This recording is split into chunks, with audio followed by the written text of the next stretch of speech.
আমি তথ্যগুলো election related আপনাকে বলি। 300 সিটের মধ্যে বিএনপি অলরেডি 273 সিটের পর্যন্ত নামটা একদম বিলকুল ফাইনালাইজ করে দিয়েছে। এই 29 তারিখে last date of filing nomination, 3 তারিখ 30 ডিসেম্বরে এটা উইথড্রল। তাই আজকে 25 তারিখে যখন তারিক রহমান আসছেন, এখনো 4 দিন রয়ে গেছে যে ইলেকশন নমিনেশন ফাইল করার জন্য।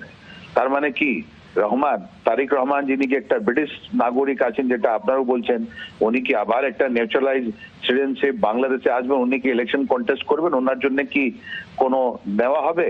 এটা একটা বড় প্রশ্ন আছে, ওখানে কথাবার্তা তো হয়েছে। নাম্বার 2, এই যে এরকম লোক একটা লিডে যদি বাইরে থেকে ফেরত আসে 1.5 বছর পর, নিশ্চয়ই উনি একটা নেগোশিয়েট করেছেন, উনি কথাবার্তা বলেছেন ইউনিসের সঙ্গে, তো বটেই আপনি কথা বলেছেন, অনেক ছবি বেরিয়েছে, কিন্তু তার সঙ্গে সঙ্গে ওনার ফরেন পাওয়ারের ওনার ব্যাকিং যেটা আছে ইংল্যান্ড বা আমেরিকা, এটাও খুব গুরুত্বপূর্ণ আছে। কে ওনাকে ব্যাক করছে? আমেরিকান MI6 ব্যাক করছে না সরি লন্ডনের ইউকের MI6 ব্যাক করছে, না আপনার আমেরিকার যেটা লবি আছে যে বাংলাদেশে খুবই অ্যাক্টিভ, ওরা ব্যাক করছে?